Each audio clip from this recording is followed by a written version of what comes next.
TVMatchPoint.com is your internet home for Matchpoint Atlanta. Video, updated tennis news, giveaways, and more at TVMatchPoint.com. Welcome back, everyone, to Matchpoint. I'm Sam Crenshaw, and for far too long, disadvantaged youngsters have had limited access to our game. The stories of Venus and Serena Williams have indeed been in the minority. But thankfully, here in Atlanta and the Southeast, things are changing. Jeff Batten joins us now with a closer look. It's a growing trend among America's youth, childhood obesity. And no matter where you look, the problem continues to rise, which is why the Georgia Tennis Foundation, the Atlanta Falcons Youth Foundation, and USTA Georgia hosted YMCA Tennis Georgia recently at Washington Park Tennis Center. The idea? To promote tennis to youngsters and to plant the seeds for a healthier lifestyle. With so many obese kids unable to do simple kinds of physical work, we want to make sure that they get active, that they get involved in something that they really get interested in and pursue.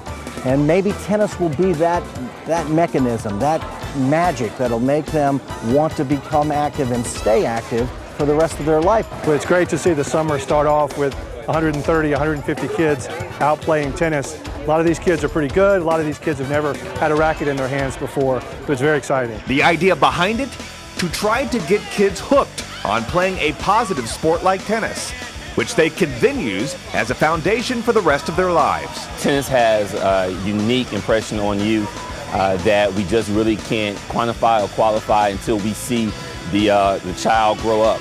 And so, I know the impact it had on my life when the tennis racket was placed in my hand.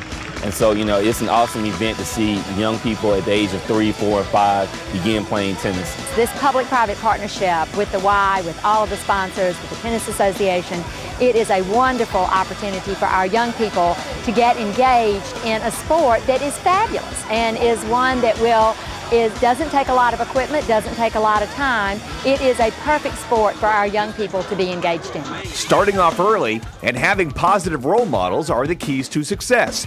And with an event like this, it gets the community involved and at the same time provides a good outlet for younger kids. We really need to look back towards our community programs as well as our sports, and sports that really encourage kids to do something positive in their lives and not wait until they're older. But this type of event right here is the type of event that we should always encourage as local leaders, community activists, and just parents, as everyday folks, ensuring that our kids are doing positive things at the early age so they will be positive citizens once they grow older. The community support has been quick. It was launched with the help of Public Supermarkets charities. From there, the Georgia Tennis Foundation launched YMCA Tennis Georgia in 2003. Fifth Third Bank and Life University have also been instrumental in introducing the program to 34,000 disadvantaged children. YMCA Tennis Georgia has grown from 1 to 34 YMCAs across the state. We said, this works pretty well, and so the Georgia Tennis Foundation really stepped up, decided they wanted to make this a main event for them, and it could never have happened without the Georgia Tennis Foundation. So we're really happy and grateful for their support.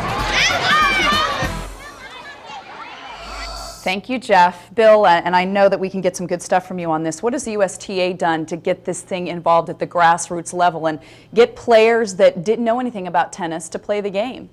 The USTA has taken the forefront on working this Quick Start program. And what's Quick Start? It's being able to play tennis on 36-foot courts. It's changing the game a little bit because instead of learning to play, you're playing to learn. So it allows the local municipalities that work with our community tennis associations to go to YMCAs and Boys and Girls Clubs and get people involved at a younger age and in demographics that we traditionally have not hit. I think the USTA is doing a much better job. The new Chief Diversity Officer for the USTA has really been encouraging the sections, districts, and community tennis associations to be much more proactive, recognizing that the demographic of the U.S. citizens are changing, and we need to be ahead of the curve, not behind it, which is where, honestly, tennis has been a good bit over the last 20 years. But they're ahead of the curve now, I think, and will pay off down the line and hopefully for more champions. Right, and it's a good thing that they're moving on and staying with the times or ahead of the times, like he said. All right, stick around. Much more Match Point to come right after this from Minnie.